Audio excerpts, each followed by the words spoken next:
guys, welcome back to my channel. My name is Carla and I also go by Lala. If you're new here, this channel talks about finances, bi-weekly budget, and cash stuffing. So today we are actually doing our first paycheck for the month of February 2022. Yay! But before we start our budget with me video, I want to show you guys something. So I finally bought myself a Happy Planner agenda, and I got the vertical layout, and it says our vertical layout makes it easy to keep track of lists, appointments, and daily adventures. So I'm really happy with this purchase.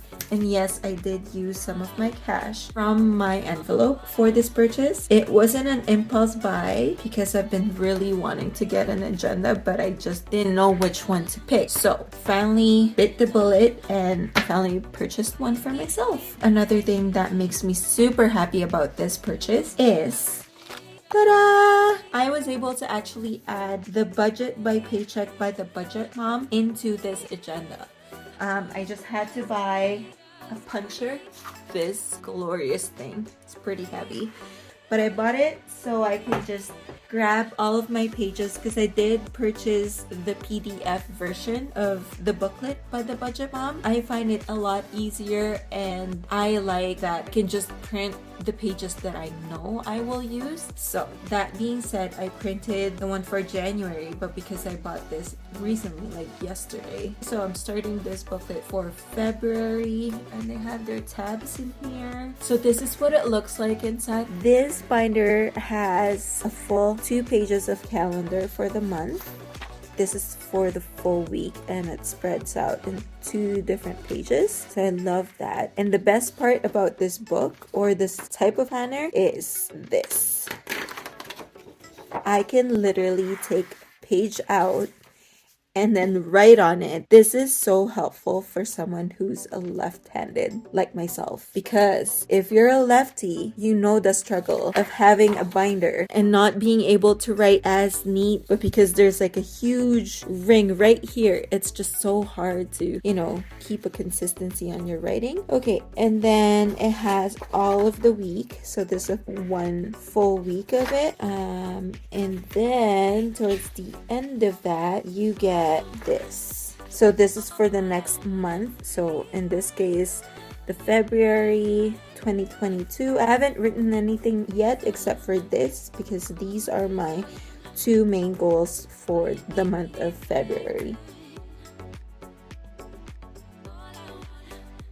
So this is for February, and I decided to just add my booklet from the Budget Mom in front of the tab, and then I have breakdown, my cash envelope, and then my monthly meal plan. I don't know if I will end up using it, but it doesn't hurt to just print it off and then see how it goes. All right, enough about that. Let's jump in to do our budget with me for the first paycheck in February, and I will be right back. And we're back. So I actually had to wait for the sun to be kind of over on this side because it was just way too many distractions. We're gonna be starting our budget with me for the first paycheck in February. But first, let me just do that. So today is February 7th. So today's date is February 7th, but my paycheck date is actually February 9th. Let me just fill this out really quick.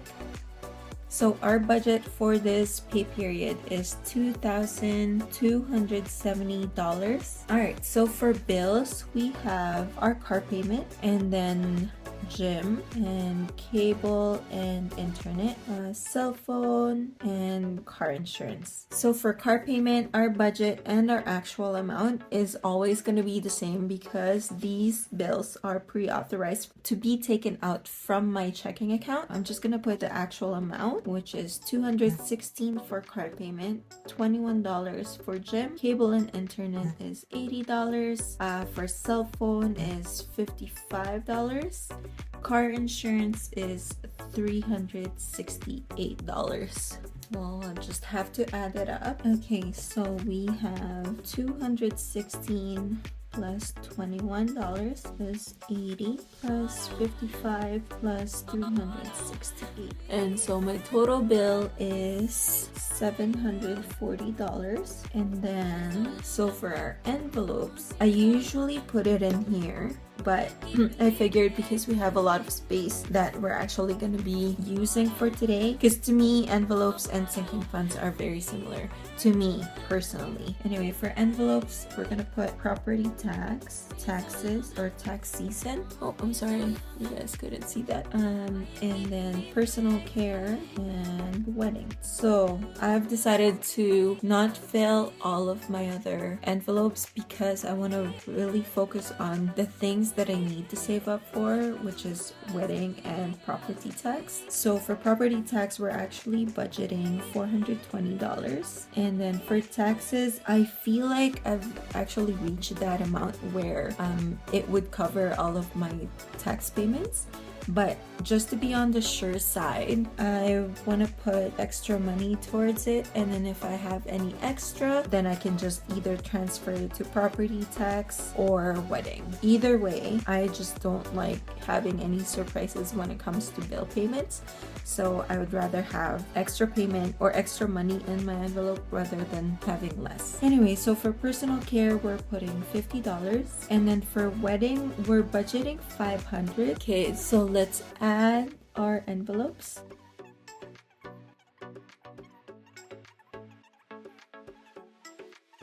And then let's go to our sinking fund. So for sinking funds, I'm actually gonna put my my cash spending money, or my cash spending for the next 2 weeks, in this section right here. So that would be groceries, gas, and then dining out, miscellaneous as my buffer in case I go overboard or for some purchases that are not expected. So, and then alley as well. So for groceries, we're budgeting, I usually put $100, but this time I'm actually gonna put $150 because everything seems to be more expensive now, and I need to keep up with my budget.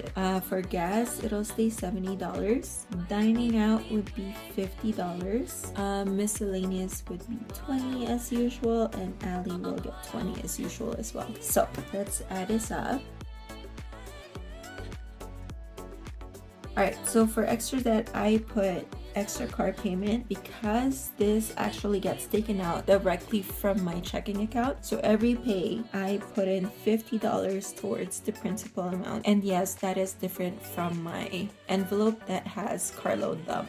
So that's another reason why I didn't add car loan dump in here, even though it is one of my priorities, because I always put extra money towards my loan anyway. I figured it should be okay. The rest can go to the rest of my priorities. So extra savings would be TFSA, and this is for my direct investment account. This is what I use to purchase stocks if I have any extra cash. So usually with my direct investing account, it gets taken out same time as my extra car payment. It gets taken out directly from my checking account, and then sometimes I keep it there until I have enough to buy a stock that I want, depending on the price of the stocks. But if I have enough, like say if I have $100 and then it's enough to buy 3 stocks of something that I already have, then I just add more shares into my portfolio. So this is $50 and this is $100. Okay, so we'll just add all of these. The leftover would be $1,530, and then we'll subtract this amount as well, and this is for my envelopes. So $1,530 minus $1,070 equals $460 for leftover.